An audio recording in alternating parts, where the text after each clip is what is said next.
Okay, inshallah, let's get started. If you're able to turn on your camera, that would be great. We have a small crowd here today, so inshallah you guys can, be engaged and ask any questions, share any comments you want to at any time. I hope my internet remains stable. I'm joining from Iran, so sometimes the internet drops a little bit here. If it does drop, I will, as quick as possible, try to, adjust my settings and join once again. Bear with me if that happens, inshallah. Bismillah ar-Rahman ar-Rahim. Alhamdulillahi Rabbil Alameen wa sallallahu ala Muhammadin wa alihi at-tayyibin at-tahirin. So welcome to this course. Academy for Learning Islam is offering this course on the laws of fasting. We have two sessions this week and next week, and the recordings will be put online. And even inshallah, we may, if we do not cover all the material we have in mind, we will record the remaining material and add that online as well. My plan is today to go through discussions about niyyah of fasting. Okay, what is the niyyah that we have to have? What does niyyah mean? There's a certain time in which we need to have that niyyah. Okay, and also there'll be a discussion about, in fact, let me, the next slide, yeah. We'll go into a discussion prior to that about children fasting. That's one topic. Then we will move into exemptions for the sick, for people who are unable to fast. We will briefly maybe make mention in passing about fidya over here, but in tomorrow or next week's session, sorry, session 2, we will talk about fidya in more detail. Okay, and then the last discussion, which we may not get time to cover today, is about travel. Travel, and specifically, I want to define the idea of kathirus safar, which is for Ayatollah Sistani. Ayatollah Khamenei has another concept. He doesn't have kathirus safar, he just has safar shukli. Okay, so that will be a discussion, a very, very important discussion, a discussion to do with qasr prayers, basically. It's not just limited to the month of Ramadan. Whenever you pray qasr, you are in a state that you are not allowed to fast. So we want to clarify that. And then again, another really important discussion, not as complicated, not as long, but very important, about watan. What is my watan, my hometown, in which I always pray full and I always fast? So these are discussions that if we have time, we'll try to go through today. I don't expect us to cover all of the travel material today. For next week's session, we'll go through a number of discussions about muftirat, what breaks my fast. So things related to food, injections, medicine, different things, like coughing up mucus. Then we'll talk about other things that break your fast, vomiting, um, the idea of swallowing or taking thick smoke to the back of your throat, and then discussions about, again, complicated discussions about when you enter janaba at night time, are you allowed to go back to sleep? And if you oversleep, is your fast invalid? There are differences between Ayatollah Sistani and Ayatollah Khamenei over there. We'll talk about that next week, as well as the whole idea of qada, kafara, and fidya. So we have a lot of material we want to go through. As I said, for those people who just joined, first of all, Assalamu alaikum wa rahmatullah. And then for those people who just joined, I was saying that if we do not cover all the material, what I will try to do is record the material that we do not get around to and make it available on our website, inshallah. Yeah, and so what we'll do right now is we'll go for, if anybody has a pertinent question related to what I'm saying, you can always take up the mic or, message on the chat. I'll try to keep an eye on the chat, but I will stop after about 45 minutes and then open the floor for questions at that time. Okay, so we'll try to wrap things up in an hour or so, inshallah. Okay, so let's start. Somebody has asked a question about somebody who needs to eat a lot. Do they have to give fidya or kafara? I would recommend we wait. We'll come to these discussions, inshallah. Okay, so maybe at the end of the session, if the question is not answered, we can tackle it at that time. Okay, Bismillah. First of all, I have a slide here about why we should fast. I won't go into this in the interest of time. Of course, we know fasting is an obligation. It's something so important in Islam. In Hadith, we have that Islam is founded upon five things, one of which is fasting. In Surah Al-Baqarah, we have these three important verses. 183, 184, 185 that talk about fasting. Incidentally, the Academy for Learning Islam shares a Quranic reflection every week by email. The one that went out yesterday was about these three verses. So, somebody who's interested can also go look at that article that was written. But yeah, it's a very important obligation, an opportunity. لَعَلَّكُمْ تَتَّقُونَ. God is giving us this opportunity so that we can reform ourselves and attain the taqwa that God has created us for, inshallah. Okay, so I'm not going to dwell upon that, and let's move on. The first discussion to do with the kind of laws that we want to enter is the idea that children who are not yet baligh should not be encouraged to fast. Okay, so let me share a hadith with you. Although this is again not really a law, this is more kind of mustahab or akhlaq we can say, but it's just this idea that the teachings of the Ahlul Bayt, peace be upon them, do not emphasize young children fasting. In this one hadith from Al-Kafi, Imam Al-Baqir, peace be upon him, he's saying that we tell our children to fast at the age of 7, but as you can see, just to get accustomed to the idea of fasting. And then when these children of ours become hungry or thirsty, we order them to break their fast. Okay. And then the Imam says we do that at the age of 7. Our kids are maybe, Ahlul Bayt held at a higher level. You Shia, you should do that with your boys. It means, of course, not sisters. Sisters would be baligh already at that age. Um, but with your male children at the age of 9, do this to them. Tell them to fast and then tell them to open their fast if they are hungry or thirsty. So my point is that look, in Islam, when a child becomes baligh or baligha, then it is very, very serious. Then the default is they have to fast. Then we cannot be like, oh, my child is too young, my daughter, 9-year-old daughter, is not able to fast, it's hard for her.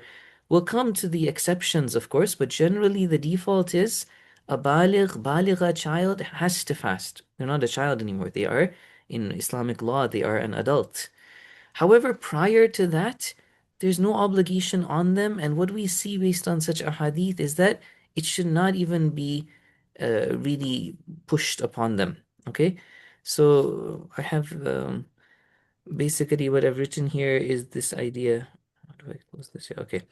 There is an age where a child is still so young that their body has not developed properly yet. Maybe a 7-year-old boy, for example, definitely a 5, 6-year-old boy, we should definitely not let them fast at that age.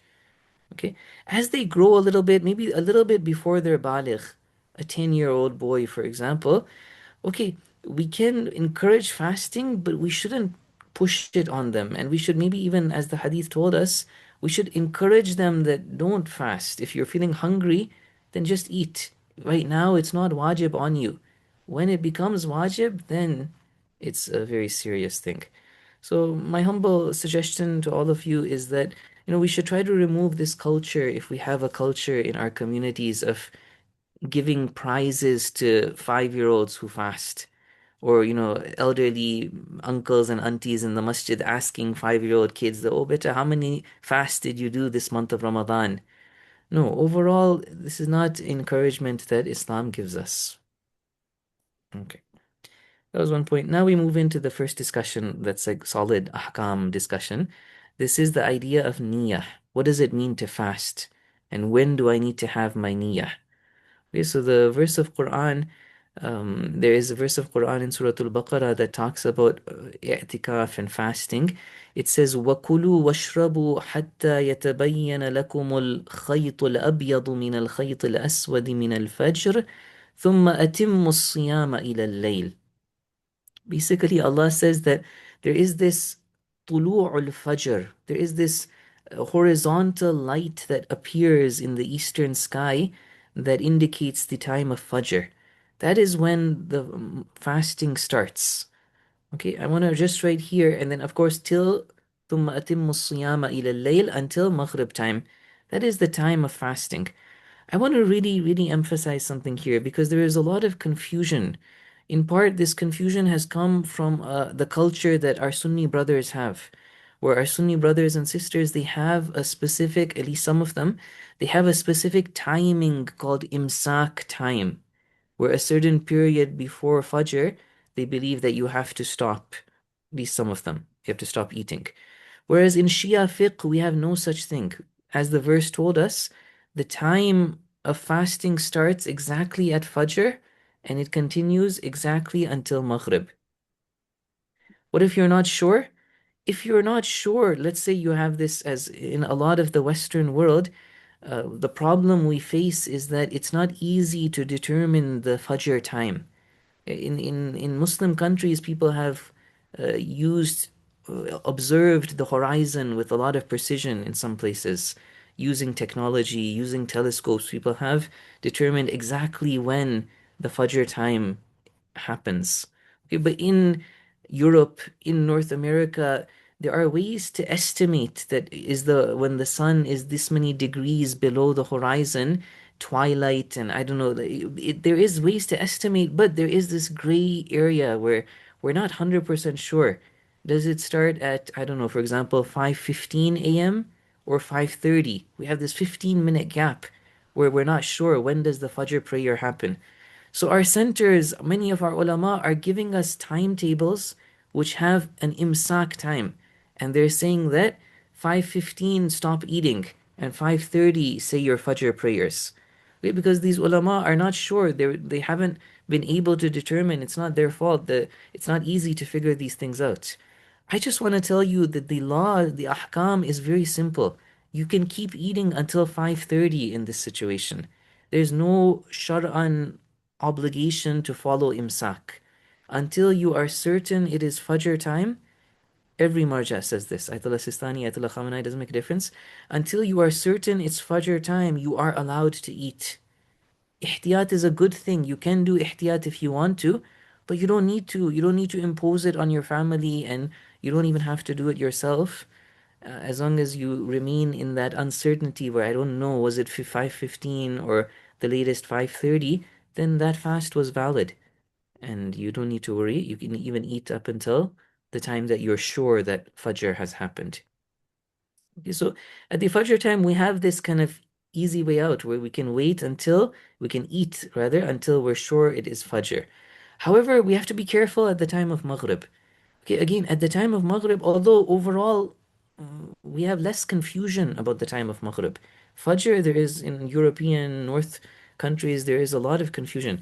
Maghrib, there's less confusion, but if there is a little bit of confusion, here we need to wait until the later option because we have to be again sure that Maghrib has entered before we pray, before we eat, before we open our fast. So in Islamic law, this is very, very important that one of the ways that we determine a situation such as time of Fajr, time of Maghrib, is our own certainty. Okay, and that's practically what we are going to be using normally in our life. So we need to be certain it has become Fajr, and then now it's wajib to stop eating. We have to be certain it is Maghrib, and now we are then allowed to eat. Okay, so my emphasis right here is that there's no such thing in Shia fiqh as an imsak time. When our timetables in Western countries are printing an imsak time, that is an ihtiyat that the alim who did that is somehow recommending us to adhere to, but it's not an obligation that we have. Okay. Assalamu alaikum to those dear brothers and sisters who have just joined. I just want to again emphasize if anybody has questions, I'm happy to take them. I will also pause about 10 minutes or so before the end of the hour and open the floor for questions at that time.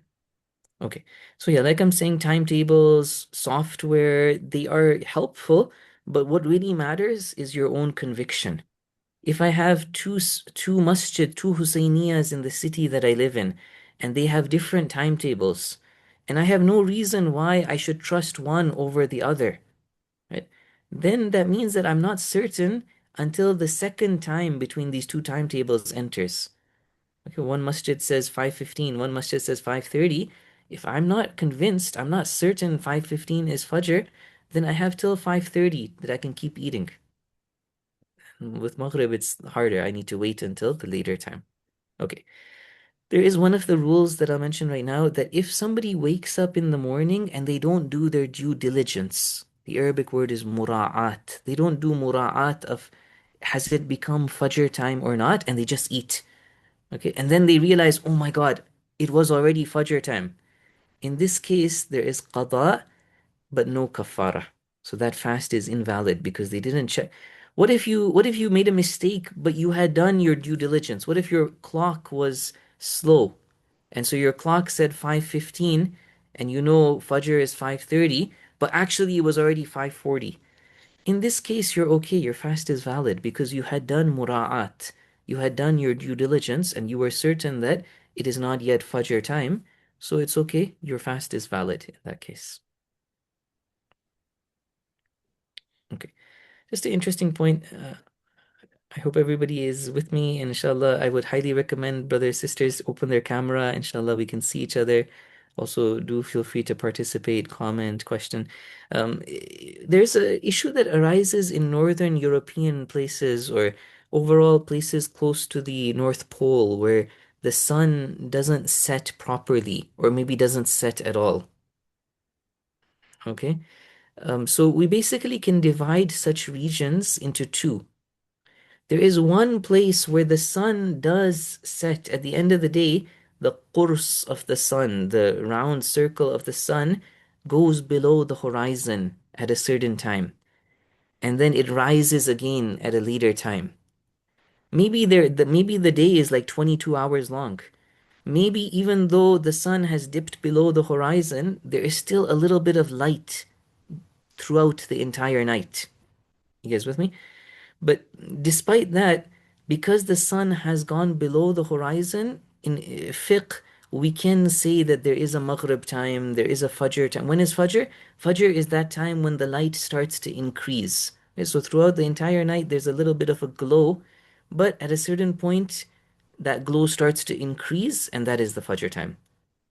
There's a time where the sun dips below the horizon, that is sunset. We wait, I don't know, 15 minutes after that, and it becomes Maghrib.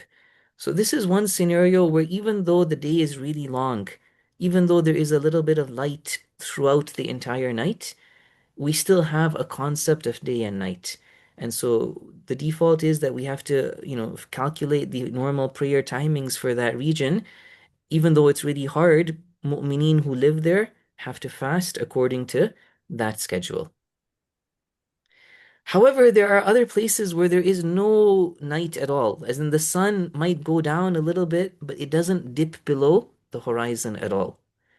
Interestingly enough, Ayatollah Sistani says here, he has maybe a unique opinion, not Ayatollah Khamenei.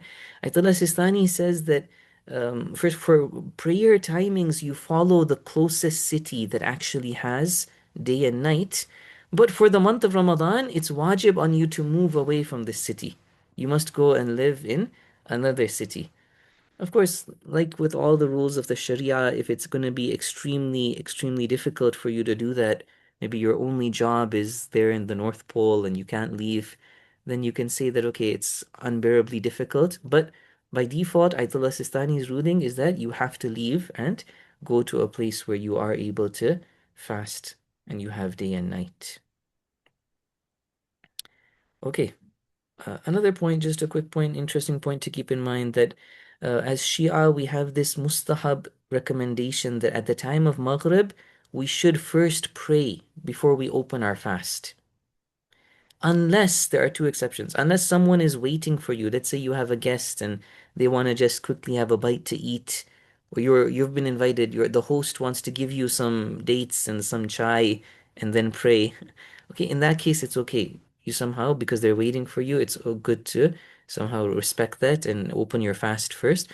Or if you're so weak and you're so somehow distracted by hunger that you're not going to be able to concentrate in prayer, then even it's okay. Otherwise, the default that we Shia have is that what is more important is prayer. You should wait, delay your iftar a little bit, and first go and pray. I'm gonna pause here. Everybody with me? Inshallah, nobody's camera is on. I just want to make sure you guys are listening and inshallah following. And so far, no questions to do with what we covered. You guys can hear me okay, yeah? Give me a thumbs up, somebody. Let me know that inshallah my voice is coming through fine. Yes, I can hear you, right? Okay, okay. Inshallah khair. I hope everybody's paying attention. We'll move on. The next discussion that I wanted to now go into is the idea of niyyah. Niyyah is a necessary part of all acts of worship in Islam. Okay, what somehow identifies or differentiates ibadah, worship, from other actions that we have Islamic laws about are that ibadah has this idea of niyyah. You have to be doing it qurbatan ilallah, for the sake of God. However, this is not something you need to say or even think for that matter. As long as you know at the back of your mind, you know what you're doing. So what are you doing? You're from the morning, from Fajr until Maghrib, you are abstaining from certain things that God has forbidden. You might not even know all the details. Let's say a young girl doesn't yet know rules about janaba and I don't know, hayd, then it's okay. She knows that there is this general idea of fasting that God has forbidden things on me. And so, for the sake of God, I am abstaining, and this is somehow my plan of what I'm doing. I've decided that I'm fasting today. That means I have a niyyah. Take a look at this little baby over here. This kid, if he puts his head on the ground, we wouldn't say he has a niyyah of doing sajda. Okay, he's just having fun. But that father of his beside him, no, he has a niyyah. He knows what he's doing. You ask him what he's doing, he'll say, I'm putting my head on the ground as part of prayer. This is what my goal is, to submit to God. Okay, so this is the idea of niyyah. Okay, so when it comes to fasting, before the Fajr time enters, until Maghrib, I must have this resolve, this determination that I am going to be abstaining from whatever Allah has forbidden from me, for me during this entire day. If I lose my niyyah, that's a big problem. Okay, it results in qada, not kafara, but even if I just temporarily lose my niyyah, I don't actually eat something, I don't actually perform something that invalidates my fast, but if I lose my niyyah, I have to do qada of that fast. What does it mean by losing your niyyah? It means that you don't have that resolve. Does it mean I went to sleep? I forgot? No, no, no, no. Of course not. If you go to sleep, you're distracted. There's still this idea that at the back of your mind, if somebody asks you, are you fasting? You say, yeah, I'm fasting. So you still have a niyyah. In Arabic, they would say irtikazan. You have a niyyah that is irtikazan, the back of your mind. When you lose your niyyah, it means that you have determined that I want to break my fast. Okay, God forbid somebody in the middle of the day, a Muslim believer who's fasting, who doesn't have an excuse, they are not exempt from fasting. They just say that, oh, you know what, it's so hot, I'm going to drink some juice. If they even make that resolve and that determination to do that, that's it, they've lost their niyyah. And they're not allowed to, like, if they stop themselves from drinking the juice, that's good. They're not allowed to. It's not like, okay, you lost your niyyah, so Bismillah, do whatever you want. No, no, no. Whenever somebody breaks their fast, they must still, it's wajib on them to abstain for the rest of the day. But now, even though they still have to abstain for the rest of the day, they have to also perform the qada. That fast is considered invalid because they lost their niyyah. Assalamu alaikum to those dear brothers and sisters who have just joined. Inshallah, we are going to be going until I'll try to go till about 11:50 Toronto time and then open the floor for questions. So far we've talked about the idea of the timing of fasting and the niyyah and also children fasting.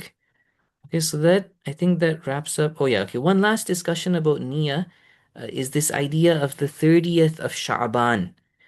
Nowadays, I don't think this happens too often. We know from beforehand, ulama are up late at night, and somehow communities are telling their community when the first of the month of Ramadan is going to be.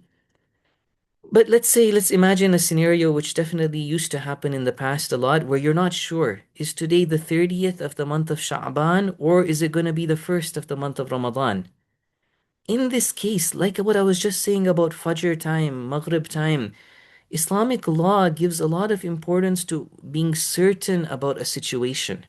Okay, so here you're not certain that the month of Ramadan has entered, and therefore you do not have to fast. A, In fact, B, you are not allowed to fast with the niyyah of Ramadan because you don't know that it's the month of Ramadan. So, like the month of Sha'ban is recommended to fast, even we Shia believe it's highly recommended to start fasting the last few days, the last 3 days of the month of Sha'ban, and connect it to the month of Ramadan. So, it's obviously it's mustahab to fast, but you should fast with the niyyah of the month of Sha'ban. And then, if later on, let's say in the morning, in the afternoon, you find out that no, actually today, or even after Maghrib, you find out today was the first of month of Ramadan, then that fast that you did, you had done a niyat of it being for Sha'ban, but it counts for the month of Ramadan. You don't need to do qada of anything. It would suffice for the month of Ramadan. If you find out in the morning you were not planning on fasting, or in the afternoon you were not planning on fasting, but you find out today is the first of Ramadan, then of course you have to fast if you are able to. Meaning what? Meaning that first of all, you have to abstain. Regardless of what happens, you're not allowed to eat for the rest of the day. Okay, this is what I said, that somebody who doesn't have an exemption, even if they're not fasting, like they broke their fast, or in this case, they didn't make the niyyah, you're not allowed to eat for the rest of the day. It's the month of Ramadan. You have to do imsak. You have to abstain. If it is before dhuhr, you make a niyyah of fasting. Okay? If it's before dhuhr and you haven't eaten anything the entire morning, you make a niyyah of fasting and it is valid. If either it's in the morning but you've already eaten, or this happens after dhuhr time, then you will still need to do the qada. Okay, this doesn't count for the month of Ramadan. But like I said, you need to, of course, abstain because now you've realized it is the month of Ramadan. So you're not allowed to just eat. Okay. So that wraps up the first kind of section of today's lesson. What we want to talk about for the rest of the session, I don't think we'll go beyond this, are exemptions for people who are sick, people who it is harmful for them, expecting mothers, nursing mothers, people who cannot bear, people who are basically exempted from fasting. Okay, Bismillah. So first thing, sometimes people have this idea that, oh, my baligha daughter, my baligh son is still young. It's too hard for them to fast. Here we need to appreciate what I was saying earlier, that before bulugh, there's no obligation. Let them eat. Encourage them to open their fast if they're hungry. But as soon as they become baligh, no, this is very serious. The default is everybody has to fast. You can't, fasting is hard. Okay, everybody gets a little bit tired. Everybody gets a little bit of a headache, or a lot of people get a little bit of a headache. Everybody misses their chai, their coffee. Okay, we have to somehow recognize and be ready for that. Even if you're young, even if you're studying for an exam, even if you're, whatever your obligation, your doctor, generally the default rule is we have to fast. And we should appreciate that the human body is amazing, that it can adapt. Look at the people of Gaza, they haven't had proper food for years, probably, but still many of them are alive and alhamdulillah healthy. I don't know how healthy, may Allah bless them. But my point is that the body can adapt to difficult situations. And so we should generally not be scared. But there is, of course, this idea that no, this fast is becoming unbearably difficult for me. I'm not sick. I'm not a pregnant mother. I'm not one of the normal exceptions. It's just this fasting is really, really hard for me. Okay, that's one situation that might arise. In Arabic, we have a term here, haraj or mashaqqa. It's the same idea of extreme difficulty, unbearable difficulty that people normally cannot tolerate. Every ruling of Islam would drop in such situations, at least normally. Okay, so normally the rulings of Islam drop. Whatever law was wajib on you, if it is unbearably difficult, you don't need to do it. Okay, it's between you and God. You know that you are going through unbearable difficulty, so you don't need to follow that ruling. That's one situation. Another situation pertains to a job. Let's say somebody's only job, their only form of essential livelihood that they need, their family needs. They can't take a vacation. They can't change their hours. They can't get another job. They can't work in another condition. The only option is like to, I don't know, be baking bread in front of a hot oven all day long. In these two situations, Maraji say, fine, you have an exception here. You're allowed to open your fast. But both Ayatollah Sistani and Ayatollah Khamenei, they say ihtiyatan, you should suffice yourself with the bare minimum. So you need to just have a glass of water, and then you still must do imsak until the rest of the day. And of course, you must do qada because now by having that glass of water, you've broken your fast. So later on, you will perform qada, but it's okay. You because you were going through unbearable difficulty or this thirst was making you incapable of performing the only source of livelihood, the only job that you have, you can, in that sense, eat or drink the necessary amount. Okay, this was one situation. The next situation is the idea of harm, darar. A lot of people who are taking regular medication. Okay, we had a question that was asked earlier by one of the respected sisters that due to health issues, I have to eat often, small amounts of food. This would fall over here. Okay, unless you fall under one of the categories of like an expectant mother at the end of her term or a nursing mother who's worried about the milk supply for her child. If you do, there's also fidya. Okay, we'll talk about fidya more next week. We'll talk about it in passing today, but more next week. But the default rule here for somebody who needs to eat once in a while, needs to take medicine, it's going to harm their body if they don't do that. If there is rational fear of harm, then you don't need to fast from the beginning of the day. Okay, here it's not like you have to do imsak and suffice yourself with the minimum. No, here such an individual does not need to fast. They can do qada later on and they don't need to fast. They must do qada later on. Okay?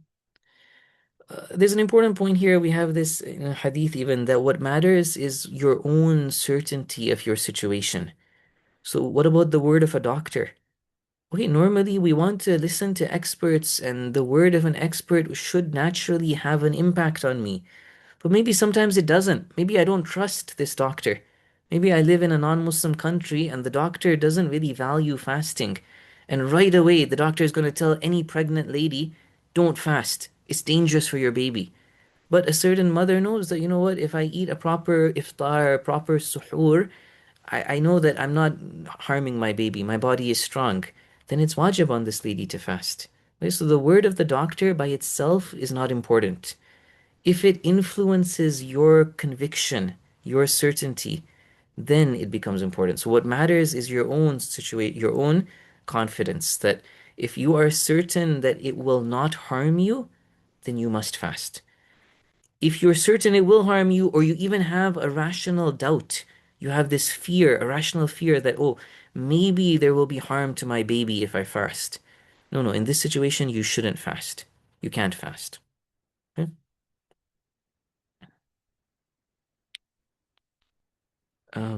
So we're talking about harm. And one of the things that comes up here is somebody who's not currently sick, but they need to recuperate. Let's say like they know that if I fast today, I'm gonna become sick. Like I'm at the end of my sickness. I'm getting better, but I just need one more day to recuperate. No, you're not allowed to fast again. Again, in these kind of situations, you're not supposed to fast. Okay, harm, sickness, you don't fast and you do the qada later on. فمن كان منكم مريضا أو على سفر فعدة من أيام أخر. The Quran tells us that those people who are sick or traveling, they must perform the qada. They don't fast and they perform the qada. Again, we're going to talk more about fidya next week, but there is this concept of the elderly. Somebody in their 70s, somebody in their 80s, when they are considered old, and as a result of their age, as a result of their old age, fasting is hard for them. Not impossible, just difficult. So there's something that, not your normal level of difficulty, another kind of difficulty that has come about because of old age. In this situation, they have permission to not fast. Even though it's possible that they bear that difficulty and fast, they are allowed to not fast and instead they pay fidya. We'll talk about fidya next week. Here, there's a difference between Ayatollah Sistani, Ayatollah Khamenei. Ayatollah Khamenei says that in the situation that that elderly individual later on becomes healthy and strong again and is able to fast, then ihtiyat wajib, they should do the qada. Ayatollah Sistani says no. In such a situation, it's mustahab. You can do it if you want to, but there's no need to perform qada even if you become healthy later on. If it is impossible for an elderly person to fast, then like anybody else who it's impossible for them to fast, they don't fast and there's no fidya either. Impossible would mean that it would harm them, right? So it falls under that category of harm, basically. Okay. What if I become sick? What if I'm sick and with regards to fasting, I have a cold, I have a flu? So again, it's similar to what we just were saying about harm, that if you have a rational fear that the fasting will intensify your sickness, prolong your recovery, increase the pain that you are suffering, then you don't fast. You shouldn't fast and instead you do the qada. It is, however, possible that no, none of these three situations apply. You could be sick, but it's a very mild sickness. You just have a cough or something. In this situation, it's still wajib on you to fast.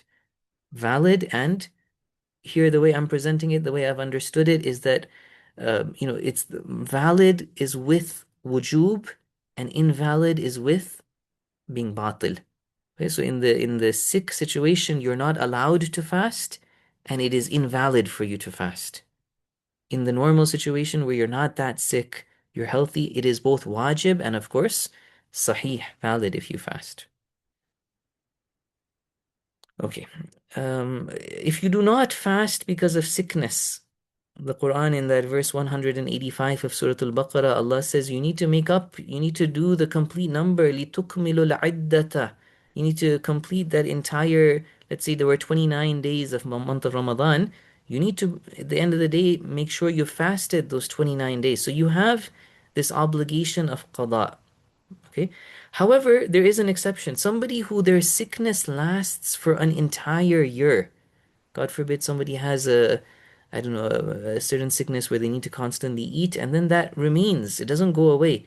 After 1 year, because you didn't perform the qada in 1 year, there will be something called fidya. There's always this other type of fidya that applies to delaying your qada for 1 year. Okay? But the whole obligation of doing qada drops after 1 year. If the sickness continues for one entire year, the whole wujub of qada is gone. There's no more any qada. But there is going to be fidya. And fidya will apply even if you intentionally, let's say you were healthy, you could have done qada, but you didn't do it for an entire year. We'll talk about this, I think, if not this week, then definitely next week.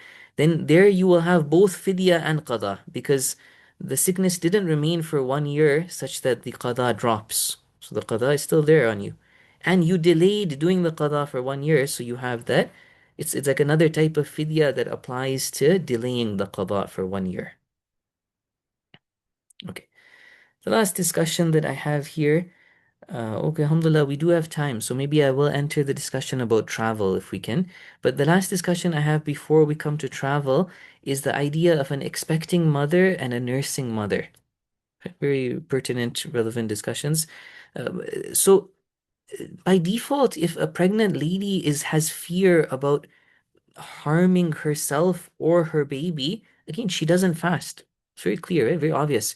You want to take care of the baby's health. Let's say a lady goes for an ultrasound and the baby is not growing well. The doctor says, no, you need to constantly eat.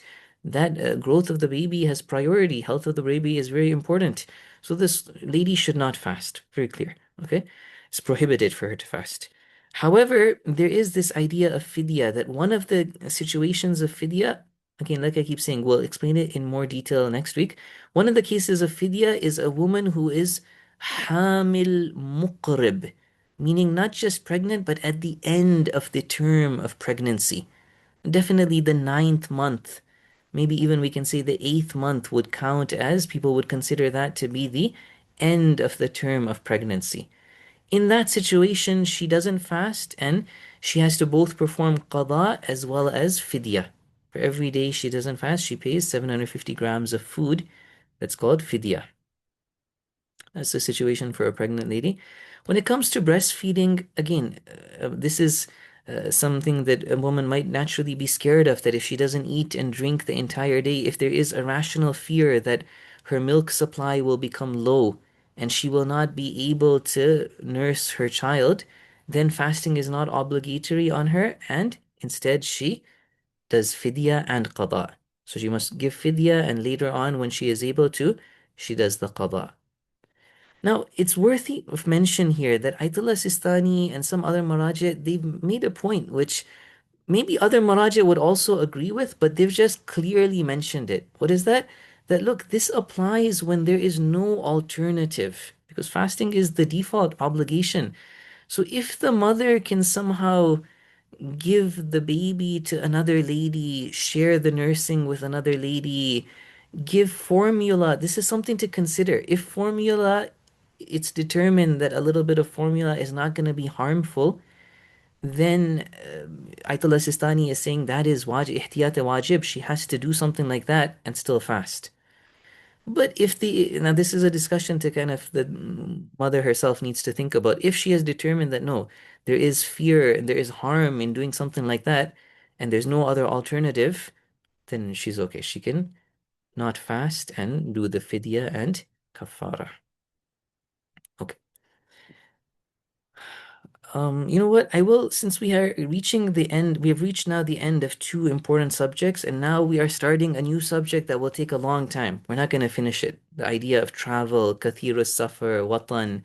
So what I suggest is I open the floor right now. If anybody has any questions, any comments, Bismillah, I'll give about a few minutes at least to answer questions. If nobody has any questions, we will start this discussion about travel.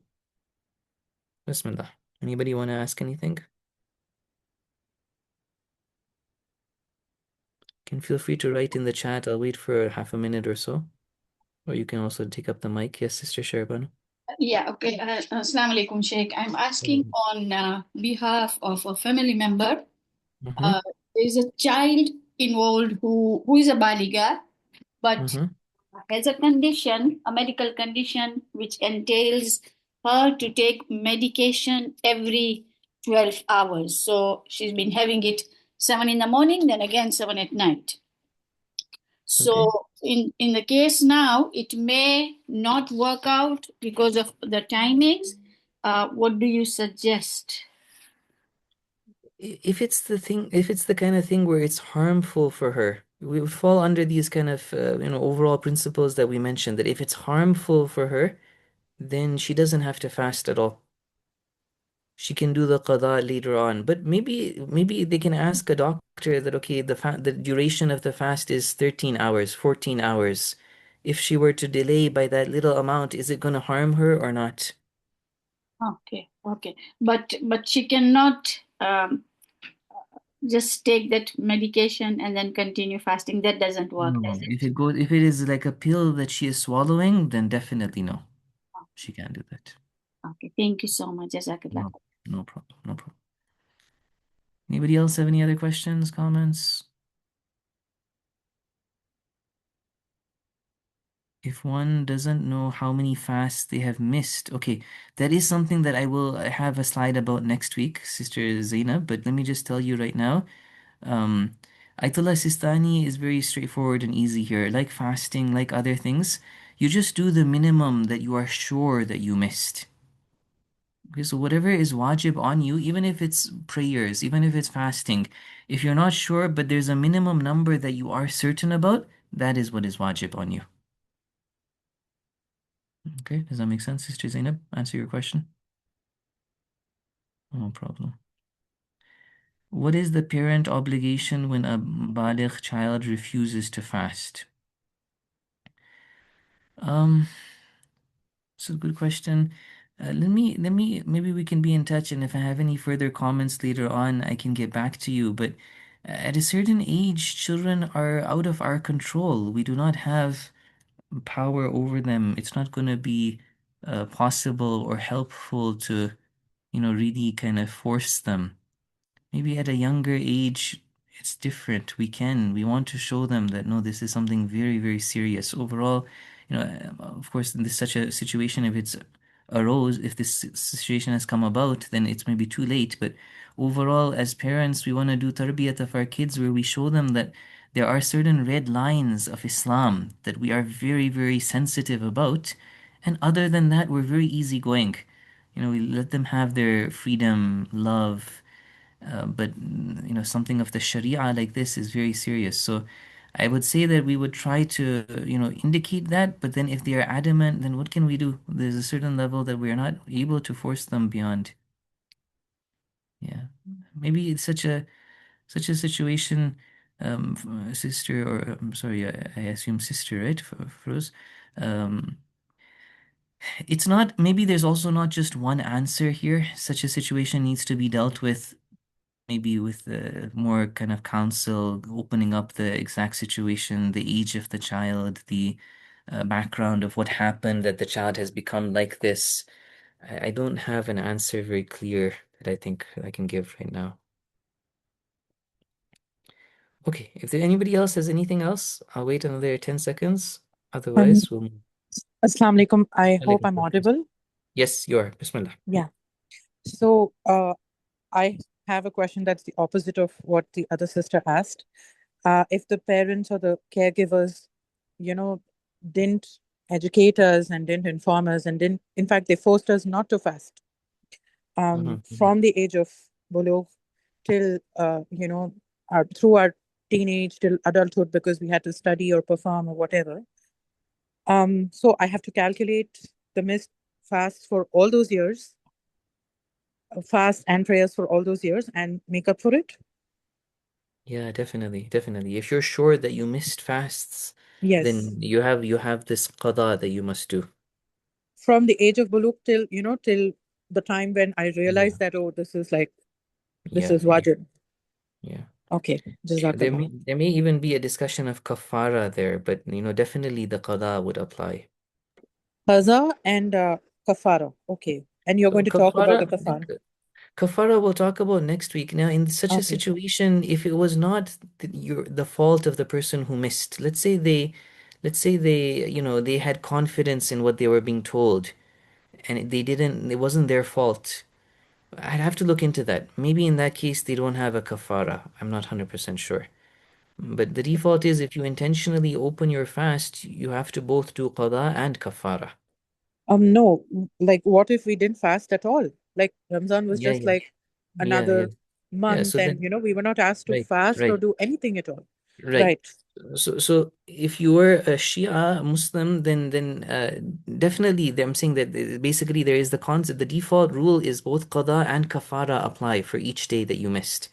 Now, something to look into that in this specific situation, let us say that the individual was not at fault. Okay, they had been told something or not educated properly, and it wasn't their fault. Maybe the kafara would drop. I'd have to look into that. I'd have to look into that. Okay, but definitely the qada would apply. Jazakallah, Jazakallah. Thank you for clearing this up. Thank you so much. No, no. Okay, inshallah, we'll go for another 10 minutes or so until the end of the hour in Toronto. So let us begin now. Basically, as I said, as the Quran says, وَمَنْ كَانَ فَمَنْ كَانَ مِنْكُمْ مَرِيضًا أَوْ عَلَى سَفَرٍ فَعِدَّةٌ مِنْ أَيَّامٍ أُخَرٍ. In Islamic law, somebody who travels with certain conditions, a lot of which we will mention, four of them are here, another two or so will come later on. With certain conditions, that individual prays qasr prayer. Everybody knows this, right? You pray your four rak'ah prayers become two rak'ahs, qasr. In addition to that, you are not allowed to fast. Fasting is invalid. Okay, other than some very, very few exceptions, you make another for a specific day. That's different. Normally, the idea is that month of Ramadan, even you're not allowed to fast. Okay, so four of the conditions that must apply here. Hmm, somebody just messaged me 1 second.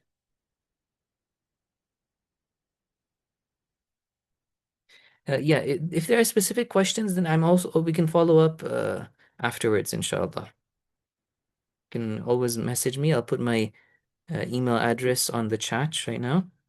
Um, Mehdi@academyofislam.com. Okay.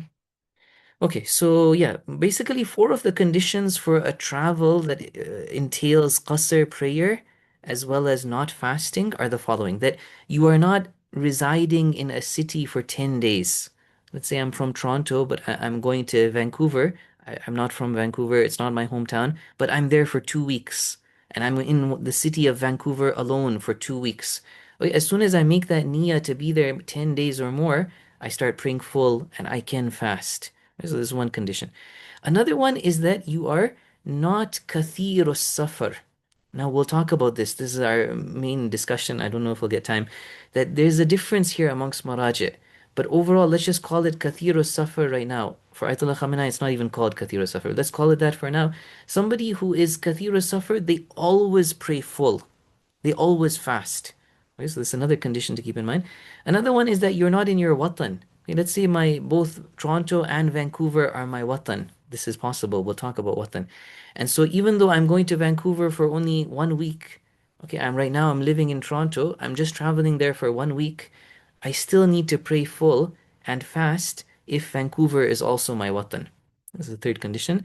Fourth condition we won't go into is that your travel needs to not be sinful in order to pray qasr. If you are traveling, God forbid, for a sinful purpose, then you always pray full. You always fast. Okay, you're not given this discount of the Sharia basically.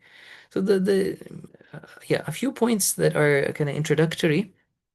That once we have this idea of okay, a traveler doesn't fast, can you travel on purpose to avoid fasting? And the answer is yes. It's not haram.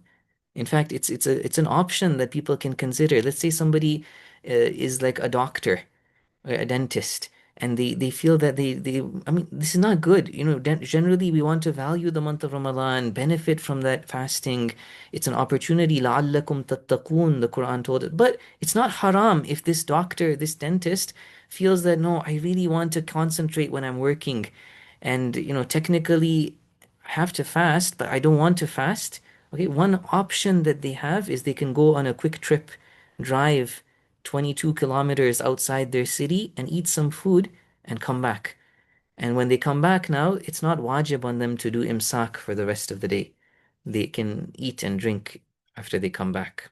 Okay, so it is makruh. Ayatollah Sistani says unconditionally it's makruh. Other maraji, I think Ayatollah Khamenei and other maraji, based on hadith, we have this idea that it's makruh up until the 23rd of the month of Ramadan. From the 24th onwards, even to just avoid fasting, it's no longer makruh. But Ayatollah Sistani says no, the entire month to do this just to avoid fasting is actually makruh. Somebody has asked that can you describe sinful? I didn't prepare this, so I don't know all the details, but generally the idea is, you're going to commit a sin. That the not that you commit a sin randomly on your trip. Let's say you're going on a work trip and God forbid, some sin occurs. No, that's not what we're talking about. We're talking about the entire purpose of travel is you want to go to gamble in Las Vegas, astaghfirullah, or something like that. If that's the reason why you're traveling, then the entire trip is considered haram, and it basically doesn't, you don't pray qasr, you always fast. Inshallah, that never applies to, I'm sure it never applies to any of you. Yeah, so if somebody who opened their fast when they were traveling returns home, or even when they are traveling, it is ihtiyat mustahab, okay, recommended to abstain from food, drink, sexual intercourse, but it's not wajib. So like I said, that doctor, that dentist, they can go outside, eat something, come back, and then, it's not haram on them to have coffee and, I don't know, eat whatever they want to for the rest of the day. Okay, another kind of some other rules that are very important to keep in mind with regards to travel and fasting is that um, in the following two situations, you have to fast. We said when you go on a trip, even if it has the normal conditions where you are praying qasr and you are not fasting, in the following two situations, you still need to fast. What are these two situations? One is that you leave your hometown after Dhuhr prayer. So I'm from Toronto. I'm going on a drive 2 hours to London, Ontario, towards the west, and I don't live there, so it's a trip. I'm going to be praying qasr, but I leave at 3 p.m. from Toronto. No, then you fast. That fast is valid, and you're not allowed to open the fast.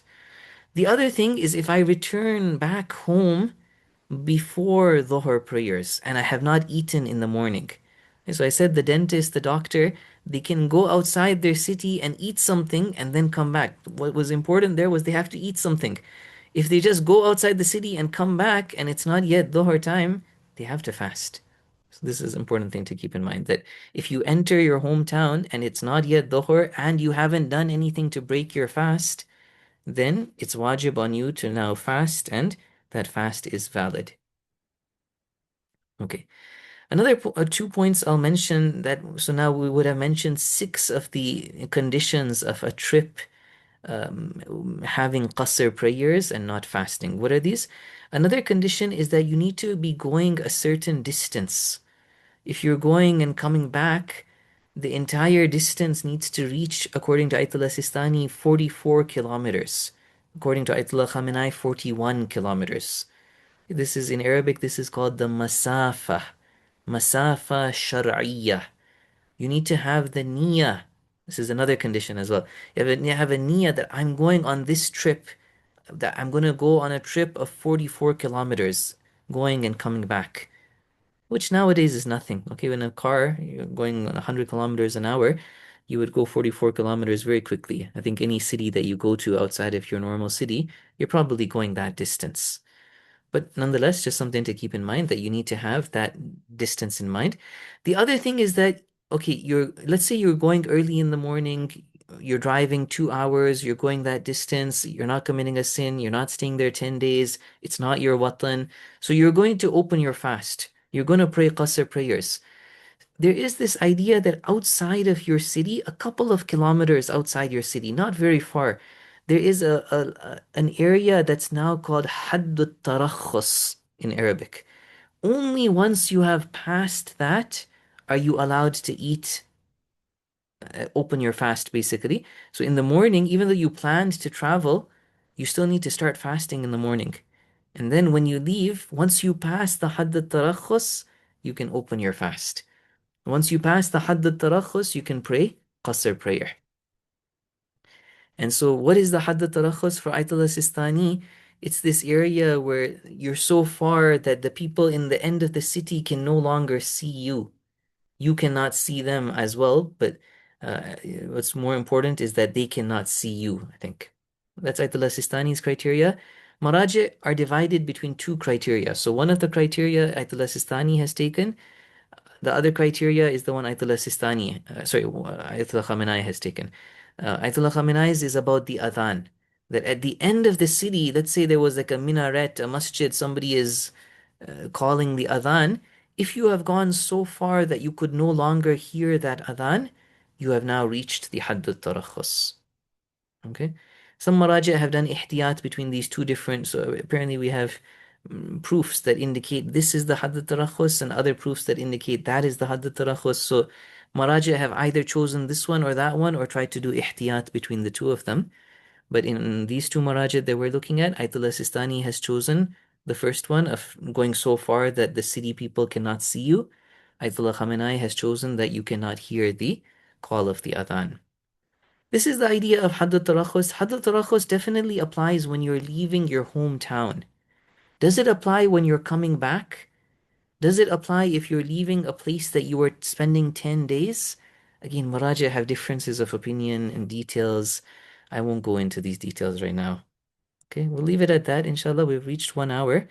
Alhamdulillah, we kind of came to a new topic. This is quite a lengthy and difficult topic about kathirus safar. So we'll see. Maybe we'll address it next week. Okay, so yeah, again, I don't mind taking any questions right now. We can talk if anybody wants to, but we have reached the end of our allocated time. So anybody wants to go, of course, feel free to go. وصلى الله على محمد وآله الطيبين الطاهرين.